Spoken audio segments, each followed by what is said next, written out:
Good day, everyone. It's 12 o'clock. Well, actually, it's 12 o'clock here in the Central Time Zone. I know we had some folks on the East Coast and some on the West Coast. So, depending on where you're at, it's either good morning or good afternoon. My name is Ron Steinkamp.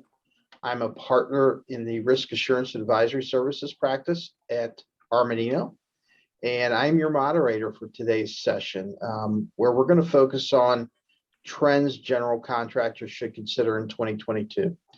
We've got a great program for you today. I would like, our presenters are terrific. They've got years of experience. I won't say how many. I'll let them handle that. And they've been doing this quite a long time and have a lot of expertise.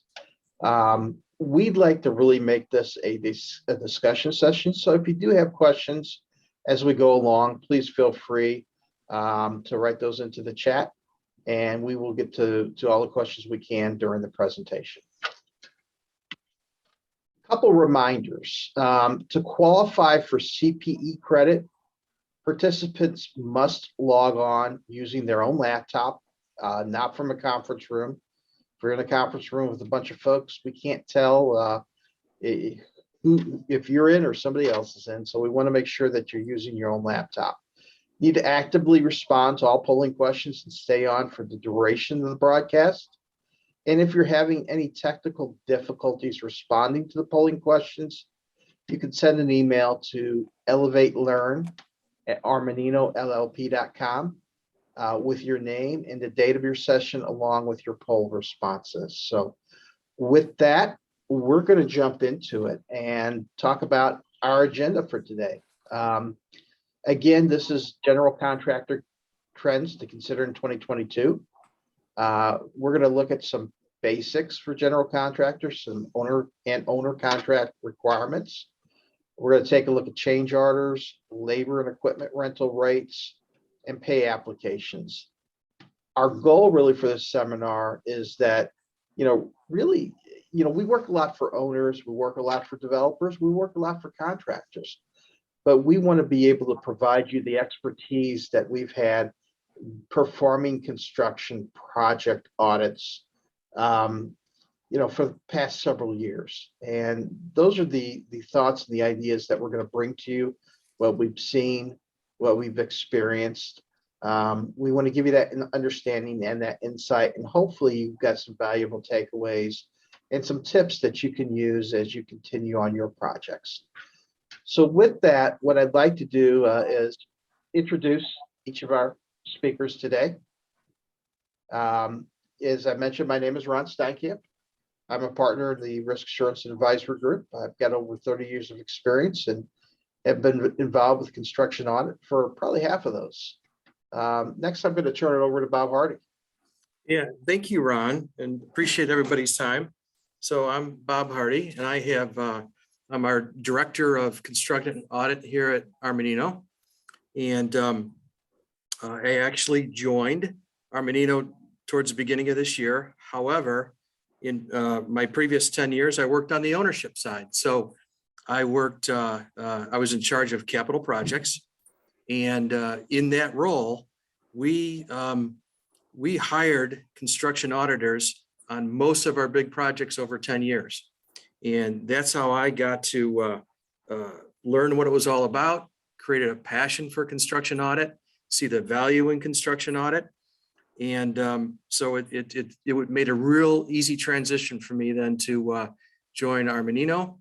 And then I guess prior to the last 10 and a half years, I worked in various roles for a few different general contractors, some large, some small, some in Chicago, most in St. Louis, and did a wide variety of projects primarily in project management and construction management roles.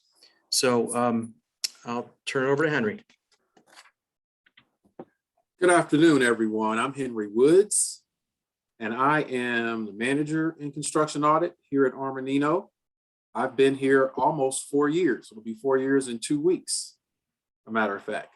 So I've been doing construction audit that long. Previously, before that, I was in program management or project management with a engineering company / consulting company working on a big project.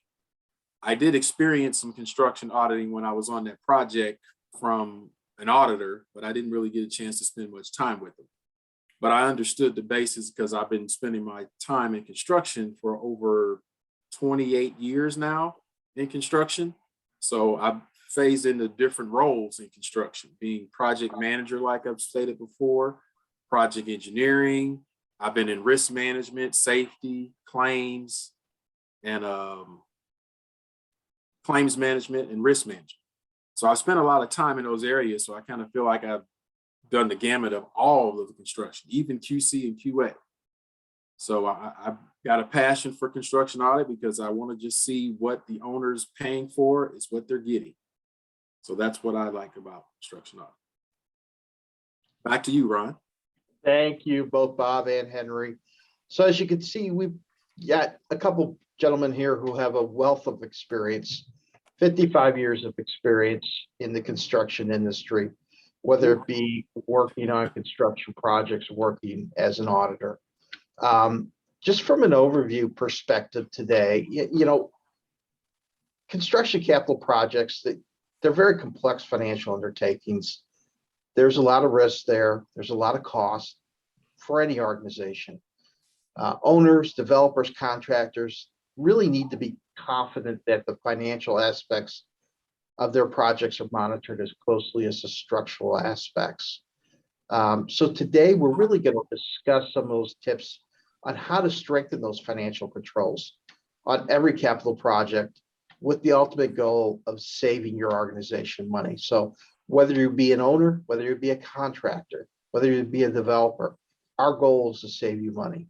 And that's the perspective we're going to come from as we go through this discussion. So the way this is going to work, I'm going to moderate the discussion, and basically Henry and Bob are going to respond to the questions and talk about the critical and important ideas that they see in each of these areas. So first up, we're going to talk about some basic contract requirements. So my question to both Henry and Bob, you know, realizing that having a good contract requirements in our contracts is important for everyone. Based on your years of experience, what are some of the key requirements that you would recommend to contractors be in those contracts? So I can take that one first, Henry, and then you can probably, of course, add a few good things to it. But this is a big topic of construction contracts. I mean, they come in all shapes and sizes, depends on the, you know, and all sorts of complexity. It certainly depends on the size of the project. It depends on the owner and whatnot. So everybody is, you know, that has some experience with construction contracts is probably also seen a wide variety. So what we try to do, just in general terms, and you know, from our perspective, a lot of what we do deal with, though, is on the larger end of contracts. So some of this that we talk about may not necessarily apply to the smaller ones, but I still think it's good information to know. And so just picking out a few of the most important ones, you know, from an audit standpoint, there's many times there's audit clauses in the in the owner contract with the contractor. I mean, anytime we're involved, there normally always is audit clauses. But one important thing for contractors is when there's an audit clause in there, very important to make sure that there's pass down language, that when the general contractor is signing up his subcontractors, that this does not get missed. Critical that it gets passed down so that everybody down the line, from the GC to the prime subs to the sub tiers, are all you know, bound by audit language requirements that may be in the contract. And there's a variety of other key issues also. And there's a lot of times particular contingency usage language, very important to understand. Of course, payment terms, if you know, if the contract is not clear about payment terms, that's something that we would recommend certainly for a contractor to make sure that they review that maybe before they sign the contract, to make sure that payment terms are perfectly clear so that everybody knows from the owner to the contractor about payment terms. There's retention clauses that in most cases they're similar, but a lot of times they can be different. So important to read those as well. And there's one thing, probably a real wild card that I would say, based on my experience, most contractors don't like to see is any sort of damage clause provisions that might be in those contracts. They could be liquidated damages, they could be consequential damages. Those are the type of things that can be real hangups.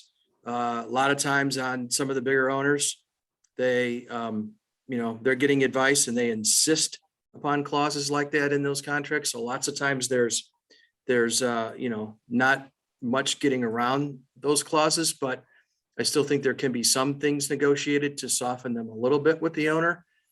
A lot of times there's pre-qualification requirements that it's important that a contractor pays attention to in case the owner has things in there about, whether it's insurance ratings for subs or requirements that the owner would like to see, bid lists before the contractor goes out to bid. Those are important things to watch for. And then normally now you see it pretty much on most projects. There can be MBE, WBE, and even DBE. Those would be minority business, women business, disadvantaged business. There could be goals, there could be specific requirements. Make sure that those, you pay attention to those and those don't get missed. And then change orders are always a part of every project. I would say, unfortunately, most people say they don't like change orders, but pay particular attention to change order language, because there could be things in there that a lot of contractors may not like how it reads, and there could be an opportunity to negotiate before the contract signs. So those are those are probably some of the bigger contract items to watch for. And then lastly, there could be things about weather delays. It's amazing how many times, and Henry could tell you that gosh, even in the course of audits and even, not even necessarily an audit issue, but weather days can be things that unfortunately get debated and sometimes disputed on projects. Whereas if there was just, some collective collaboration on the front end on a contract, clearly defining weather days, whether it's, including X number of weather days or including, how weather delays are handled with the owner. Very important to read those clauses and make sure that that stuff is understood before signing a contract. Also, just to add in a few things that Bob was stating, back to that contract clause issues, there's a couple other things in there you might want to think about that are required. Your insurance requirements. Every owner wants to know that if something happens on that project, that it's going to be covered, whether a worker gets hurt, something happens to their building, an accident happens, a piece of equipment fails or something like that. What's going to happen? Who's going to pay for that? So you want to make sure you got insurance requirements are met. And it doesn't matter what size project you have, how big it is, how small, you got to have those requirements. Also, contractors and subcontractors wants to be paid fees as well.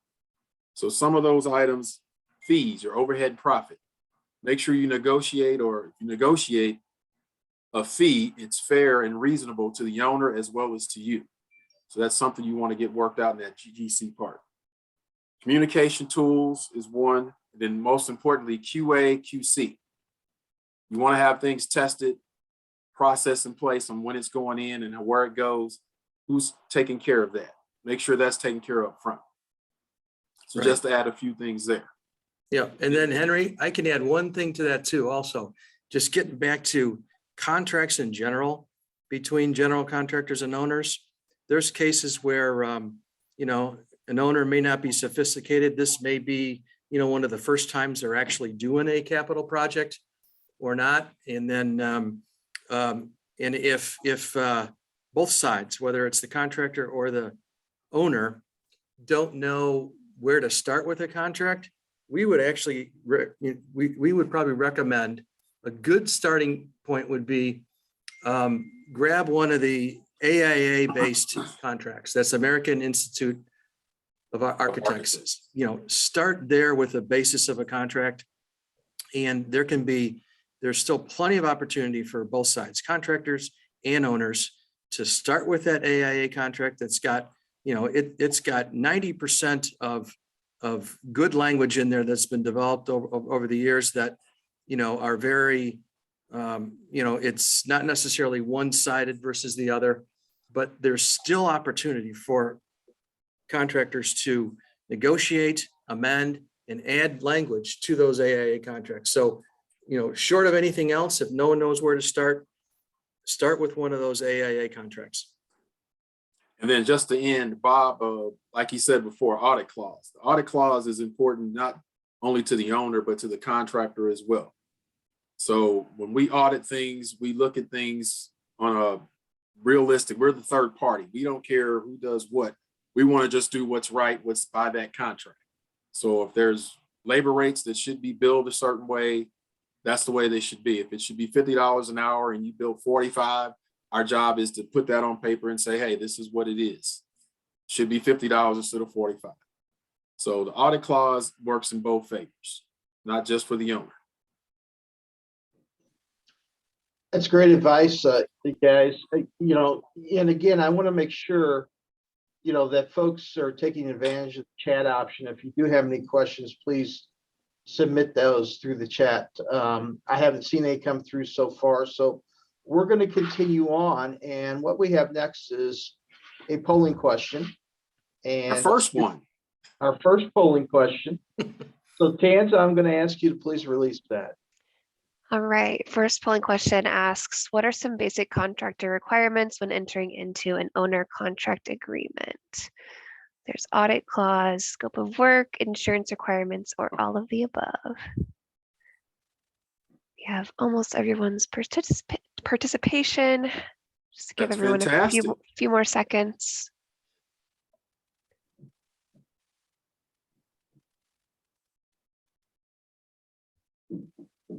All right, I'm going to go ahead and close this out and I'll share the results. So 8%. Wow, that's great. Almost everybody answered all of the above. Well, that's good. That means everybody understood what we were talking about. So I guess we did all right. Huh, Bob and Ron? Sounds like it. Sounds like you guys covered it well. So Good. all right. All right. Well, we're going to continue on. And again, please keep in mind, as I mentioned before, the chat feature. All right. So if I can get the slides to advance here, here we go. Next, we're going to talk about change orders. And I guess my question to Bob and Henry, you know, we know change orders are a fact of life on most projects. What are some of the critical details that contractors should keep in mind regarding change orders? So, Henry, you want me to start with this one? I can. That's no Yeah, problem. because we're going to have a few examples on this, Bob. So go ahead. Yeah. So I mean, change orders in general, Ron, like you said, are pretty much a fact of life on every contract. It seems like, you know, when, you know, from an auditor standpoint, we hear it from the owner, we hear it from contractors. No one likes change orders because they're complicated. There's usually involves, it could potentially involve some schedule implications and whatnot, but it normally always involves changes to the drawing. The contractor's got to do a shift in what he's doing.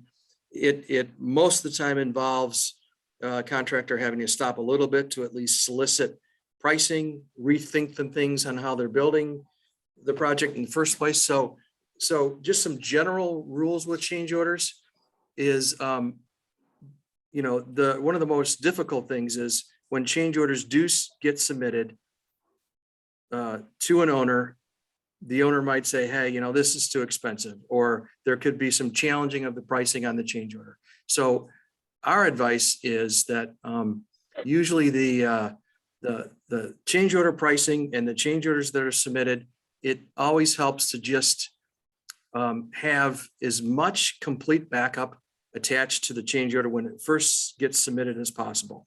Because in most cases, whether it's an owner on his own, or certainly when there's an auditor involved, the first thing they're going to look for is backup that supports what the change is. So this it starts with a detailed breakdown of material and labor costs, hopefully.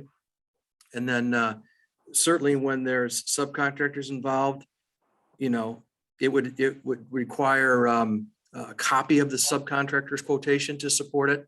So all that good stuff. And then the other things that get looked at, of course, once you see material costs, labor costs, sub backup costs, we would look for the fair and allowable markups for the contract. So that would include if there's overhead allowed to be marked on there, there's profits and fees by a certain percentage, insurance costs if they're allowed to be added. So we would look for all of those things. So I guess just in summary, the best advice would be when submitting change orders is just the more backup, the better. It makes for resolving them a much easier task for everybody involved.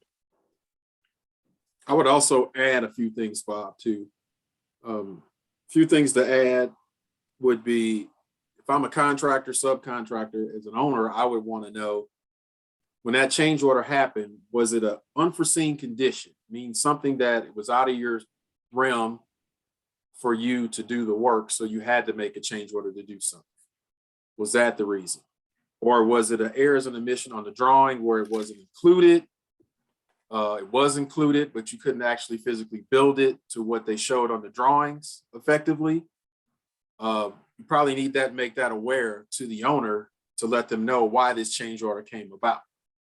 That will help you generate and do all the other things that Bob just talked about, having the bag up, the material and the labor costs. That's going to help you determine your labor costs, how many hours you're going to need to build that, what type of material you're going to need, because you've done the work and identified what it was. So that's a couple of things I would add to that. Great. Well, guys, I don't mean to put you on the spot, but I'm sure you got some change order stories that might interest some folks. Is that either one of you want to share? Sure. Why not? I have several. We got a question here, but I'll let you look at that, Bob. I'll try to answer a change order question. So one of the change order questions I got, I'll give you a good one and a bad one. I was working on a facility where I had to put in a morgue. Hate to use that expression, but we had to put in a morgue. So we're building a morgue in a main hospital. We weren't able to get the morgue done in time because it wasn't ready. So we had to implement a temporary morgue. Well, that was an unforeseen condition because the plan was to have the morgue ready for the use to use it. But since we didn't have that in place to use it at the time, we had to create another place that was a freezer to use as a morgue. And so we had to get that prepped and ready. Now, that's the worst news you wanted to deliver to an owner, but we came up with a solution. And it was something they went for, but we had to be brutally honest about it. So how we got through that change order process, we had to bring the owner in, walk them through the process, kind of tell them what we're going to do to this room and this freezer to get it ready. They gave us some guidelines that they had to meet because of all the requirements of a morgue and changing over from a food facility to a morgue now to get through that process. And then we had to guesstimate that it was going to be so many months, which they didn't know how many months. So we had to do this on a month-by-month basis. And it turned into not a good process for the owner, but it was a good project for the contractor, us doing it.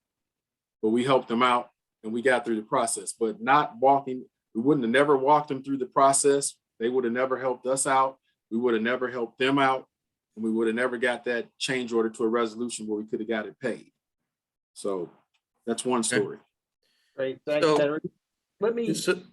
Ron, I was just going to add my little story just on the light side. And some folks are probably familiar with this or not, but it was back in the days when I was with the owner, we were actually starting a project.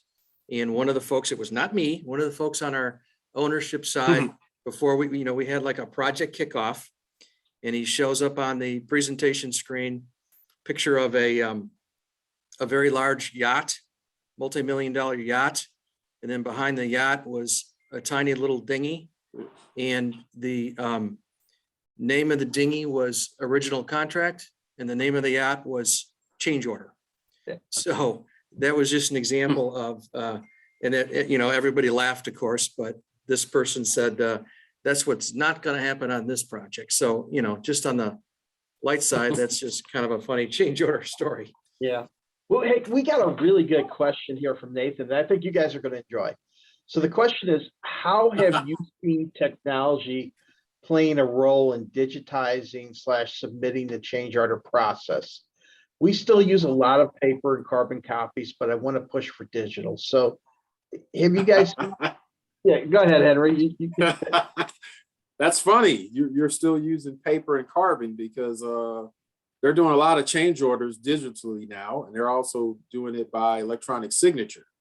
As long as you have the correct bag up, the reasoning, the labor rates are okay, the material costs are justified, when you're going to get the material in. So technology plays a key role in that because it speeds up the time on the approval process. So I think that's very important if you're going to use technology to do that. And I think that's very vital that you institute that now, because that will help your financial department and your management team understand what they have going on. Yep. And I would just add to that, technology made a lot of improvements to change orders and things like that, submittals that you usually see on projects.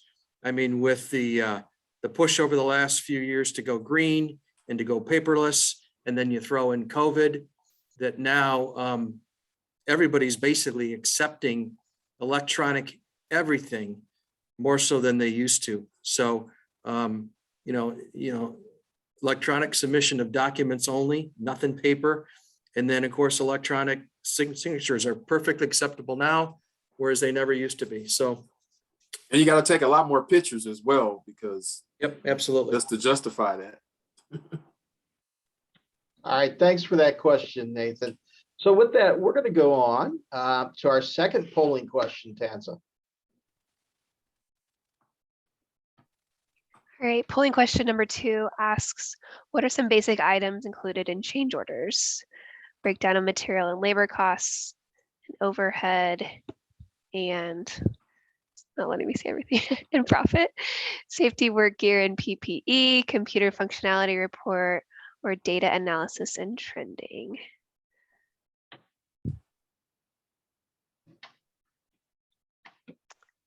All right, I'll give everybody just a few more seconds to respond. But it looks like almost everyone has. All right, I'm going to share the results back. All right, 100%. That's good. Yeah, there you go. There you go. All right. No one thought safety was important, or okay, I get it. All right, well, thank you, everybody. So we're going to continue on here. And next, we're going to talk about labor and equipment rental rates. Bob Henry, the question to you is, labor and equipment rental rate issues seem to always come up in our audits, in our construction audits. What should contractors keep in mind regarding labor and equipment rates? All right. Henry, you want me to kick it off and you can finish it up? Yeah, you kick off the first bullet point. I'll do the Okay. second one. I would just say that detail is key. I mean, obviously, if labor rates can vary, obviously, in the market, and they vary with the trade, the particular trade. But one thing that'll always get looked at, and it's very easy for anybody to do a comparison, especially auditors and owners as well. I mean, if they see, for example, carpenter labor rates that are being put on a change order, they look at them and they say, well, wait a second, why is this 25% higher than my last project? So, it's always normally going to get flagged and looked at and studied. So I think the best approach is to always, come in with labor rate breakdown.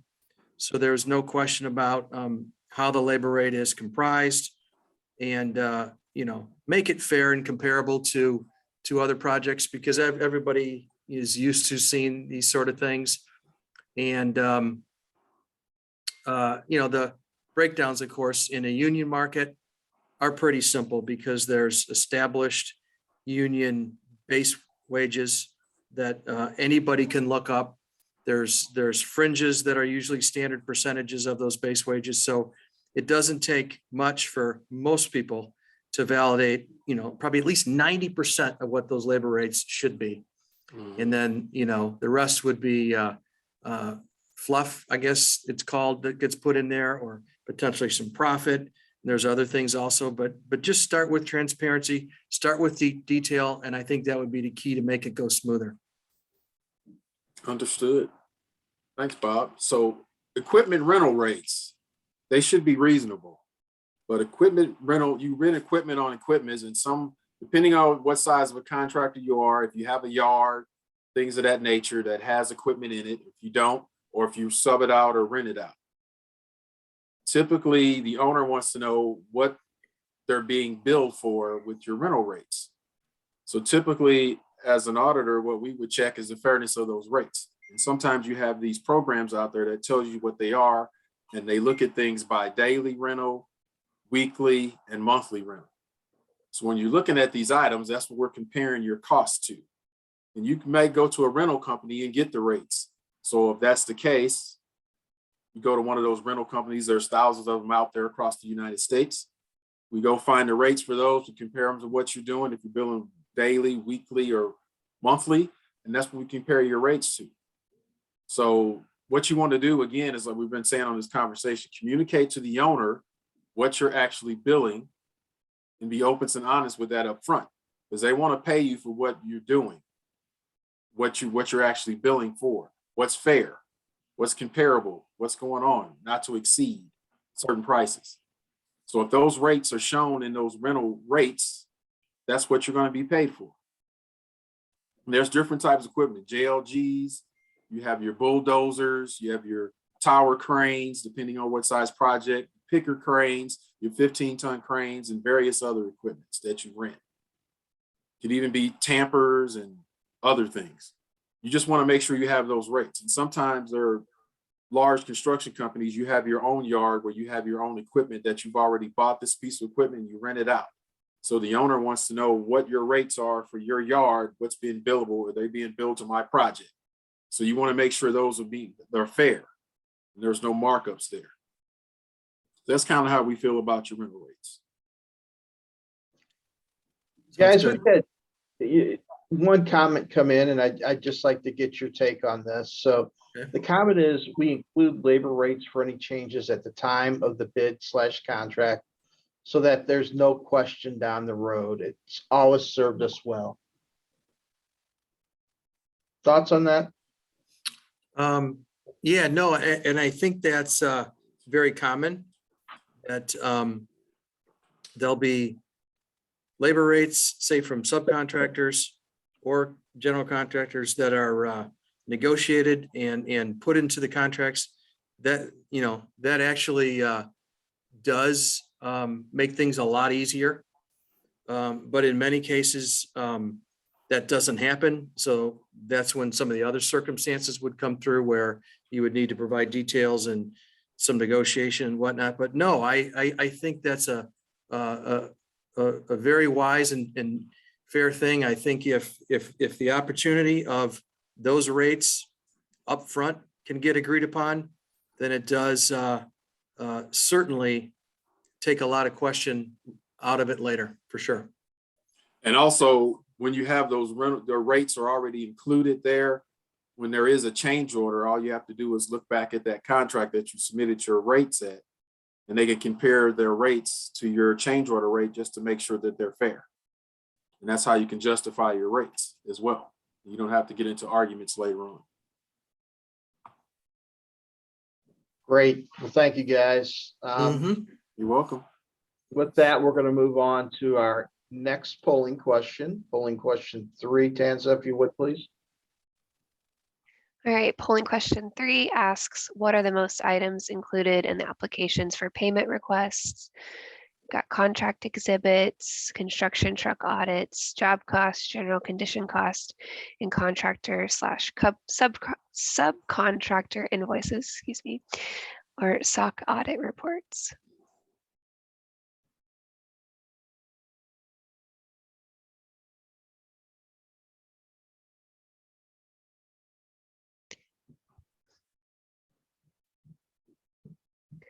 All right, we have almost everyone's response in, so I'm going to go ahead and share the results. Well, I'm impressed because we kind of threw you for a loophole there. Because Perfect score. Yeah, perfect score. So I'm excited because we're moving into the next section and it's going to be payment applications. But that's good. I'm really excited nobody chose the SOC audit reports. Yeah, That's interesting to see and good to see, but that's another seminar for another day, Ron. yeah, Yes. exactly. And we won't be the guys giving that one, but No, thankfully. No, thank goodness. all right.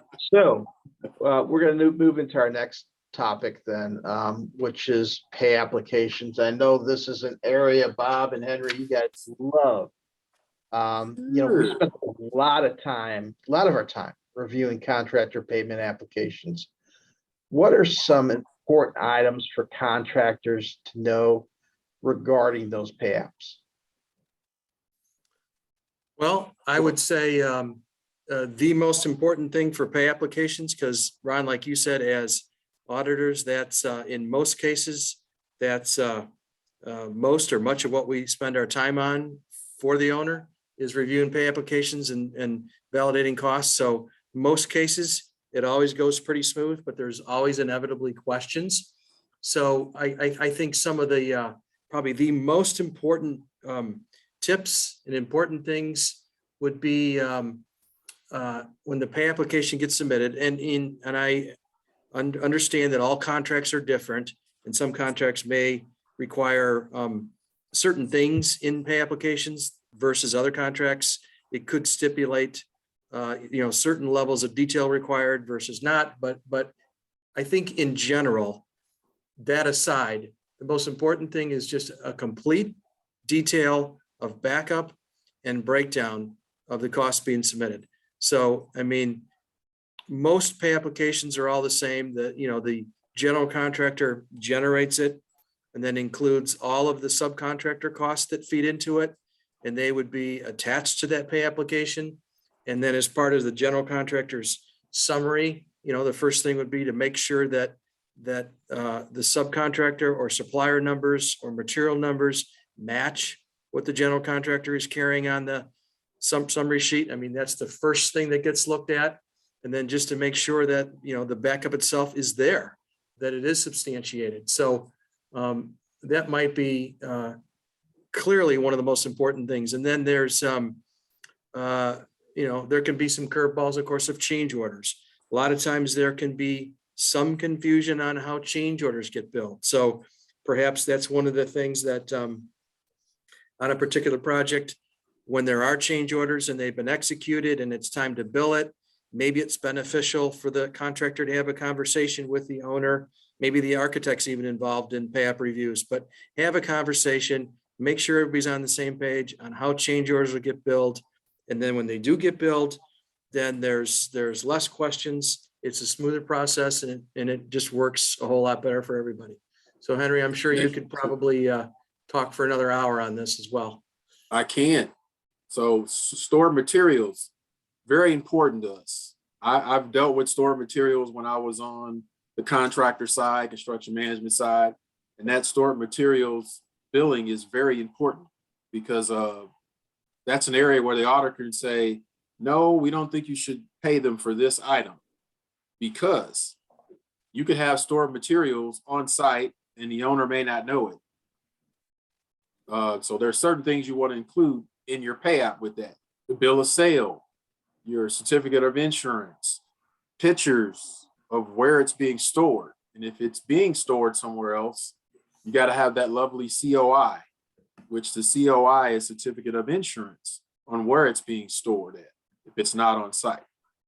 And so that stored material, if it's billed in the pay app, the owner wants to know where it's at to make sure that piece of material is safe and equipped and it's ready to go. So you want to make sure that it's there. So I think that's a very piece of information, that stored material information. Also, some other things you might want to list is your insurance in there. If you're building for that, whether it be CDI, SDI, which is contractor default insurance, or subcontractor default insurance. Those things that you got to have. Your work comp, general liability, you may have some costs in there for that. Also, you got the job cost summary reports that Bob talked about, the agreements there. And we can talk on and on about it. But if you have specific questions, just let us know. But I want to bore you to death, but we could talk all day on this payment application stuff. Right. Well, So Henry, I was just going to add one thing to pay applications. Probably at times there'll be projects where the owner may have a lender involved, like a banker. So that, the percent complete categories in when there is a if there's a banker involved, those will always get looked at. So accuracy in the percent completes being requested is it's important to make an effort to make those as accurate as possible, or they could get questioned for sure. So I do have a question for you guys. Okay. You look at a lot of pay applications. Mhm. You know, what's the biggest issue, mistake, error, whatever it might be, that you see when you look at a pay application? What's the thing that we see repeatedly? Well, I'll say probably the number one thing would be just lack of complete backup and supporting backup, because most pay applications are the same in that the general contractor generates it and it's got a summary sheet and then the backup follows. So probably the most common question, the most common thing we see is just when there's not sufficient backup to support what the general contractor has on his summary sheet, is probably the biggest thing that gets flagged first. So I would agree with Bob on that, but mine is what I just talked about, stored materials. I will get stuff billed in the stored materials column, which it was on site and they're about to use it, or they're putting it in and they still have it in the stored materials column versus in the bill to date column. So that should be there. Or sometimes they're putting it in and sometimes they bill it in the stored materials column. So we catch that sometimes. And then when you find the stored materials, they don't have the bill of sale and these pictures and photos just to verify where the material's at. So that's a very, very one I see all the time. So I just kind of look at it right away.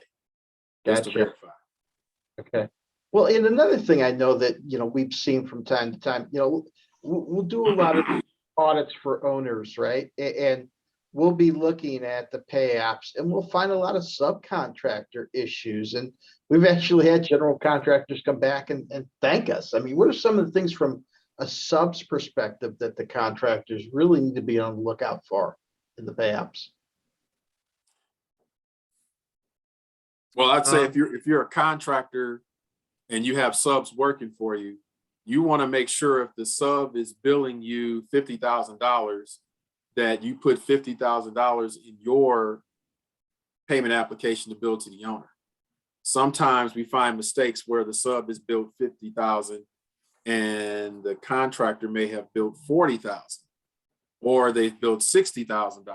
So we have to make them aware of that. Not sure if it's a pencil error or what happened there, but you got to make sure that you're billing apples to apples and not apples and oranges. So I think that's really important. Sure. And I would just add to that, one other important thing I would say is, sometimes there's some subcontractors that, not everybody, but lots of times they maybe try to bill too soon, try to bill ahead of themselves. I mean, it's advantageous a lot of times, I think, for some of the subs to, if they can get paid, the more they can get paid earlier, the better for them. So they may, and sometimes that's called front loading, but oftentimes we'll see that. and watch for that, and that can be a problem. One Okay, other thing I would mention as well, also in the contracts for between an owner and a contractor, there's retainage clauses or retention, whichever one you use, they're the same thing. So you got to make sure up front when you communicate there what's written in the contract, if it's 10% or if it's 5%, whatever it is, we check to make sure that's being billed every month. And as a contractor, I think you should be doing the same. And if you have subs working for you again, do you hold them accountable to the retainage as well for themselves? So that's one thing you want to check as well and keep track of. Mhm. great. So my last question to you guys related to pay apps. We see a lot of hard copy manual pay apps come through, Mhm. Ooh, thousands of pages. right. So kind of getting back to the initial question Nathan had related to digitalization with change orders and things like that. What do you think about from a pay application perspective? Do you see many digital? Is it all hard copy? Where are things trending? Well, I think that, especially with COVID, no one was meeting face to face. I think back in the old days, Ron, the easiest thing to do, especially on a large project, you would have a sit down pencil draw meeting where, everybody's got a hard copy in front of them and they've had a chance to look at it ahead of time. And you just thumb through it and talk about the issues that people have found. But now, everything is electronic. And it speeds up everything tremendously, but it does cause some issues because, on large jobs, to be honest with you, you said thousands of pages. That's not that's not an understatement. We easily see 500s of pages, and it's a ginormous document to have to peruse online. It creates difficulties. You just can't email a 500-page PDF as well. So it creates difficulties, and sometimes we'll help owners in setting up drop boxes, things like that. All of that'll facilitate the cumbersomeness of trying to email everything. So to we speak. also do SharePoint files or something of that nature, Yes. or Teams, Dropboxes. So we figure out ways that's compatible and agreeable to the owner to make sure that everybody can communicate effectively and get questions answered and get the job done. So it's tough at times, but with communication, you can make things work. Okay, great. Well, we have a comment here from a subcontractor. Uh-huh. Says that they love it when their GCs use Textura or GCPay.com or a similar service. Yes. You guys familiar with those? And any comments? Yes, absolutely. Yeah. It seems like most of the larger projects we're on, especially with the larger contractors, all of them implement one of those two systems for pay applications, and it does help everything tremendously. It allows the subs to submit their pay applications. It speeds up time for them. So they submit them in that electronic format, in that acceptable electronic format to the contractor. Then the contractor it makes them, it's much easier for them to assemble their owner pay applications using, because all the backup is in the same format and all that. So yeah, it by far, that's one of the best advances in the last few years are these electronic payment systems. Now, I think at first there were struggles with people getting used to them, and I think, and there was always a cost associated with it, but I think now it's accepted in most cases. A general contractor, at first communicates with the owner. They put costs in the general contract that the owner will ultimately, it's part of the cost of the work, these electronic payment systems. So it gets paid for then by the owner, and then all of the subs sign up and the GC signs up, and it is definitely improved the payment process for everybody. I think just to add to that, Bob, too, when they have those systems that come on board like that as well, I think the owner or the contractor, they offer training sessions to train the subs and the vendors on it. So I think when you Yep. have that training piece and buy-in, that helps everyone out. So I think moving to those two platforms has probably improved things tremendously. Correct. Terrific. Well, we're coming to the end, guys. So we've got our final polling question. Okay. Tanza, if you could launch that, please. Thank you. All right, last polling question. What consulting services do Bob and Henry provide to their clients? Construction advisory and auditing services, corporate and personal tax services, IT consulting services, or food and beverage distribution services? Thought we'd give everybody, hopefully, an easy one to close things out here. All right, I'm gonna go share the results. There you go. All right. Thank God they're not doing anything like taxes or IT consulting. You right about that, Ron. Well, listen, we wanted to, at least give folks an opportunity, a last opportunity here for any open discussion. If you've got questions that you'd like to pose, so as we close, what are some of the final thoughts, Henry, Bob, that you would like to share with the audience, and how can we help contractors? Yeah, well, I'll start first, Ron. I think just getting back to one of the earlier topics, it all starts with a good contract. And I think it's critical for the owner, and the contractor especially, to completely understand the contract that's being signed. Make sure there's, try to make sure there's no gray areas. There's always going to be opportunity to negotiate language with owners, do it up front. Try to do it as early as possible. I think it's to everybody's benefit that that contract gets signed as early as possible. It does make it more complicated when, and there's causes for it, but it makes it more complicated when a project's already started and the contract's not signed yet for whatever reason. It just makes things harder. So I think the advice would be to try to get it signed ahead of time. Make sure there's no gray areas. There's no ambiguity. And I think right there, it all starts with a good contract, and it'll tremendously help having a successful project. I would add to that as well. Contract is great. You're right, Bob, but also the communication piece. The communication between the owner, contractor, subcontractors, vendors, all of that is important to make that work with that contract. And communication also will bleed into the communication tools, as we just discussed in the payment application portion. How you get paid, contractors, subcontractors want to know when they're going to be paid, if it's 15 days, 30 days, 60 days, 45 days.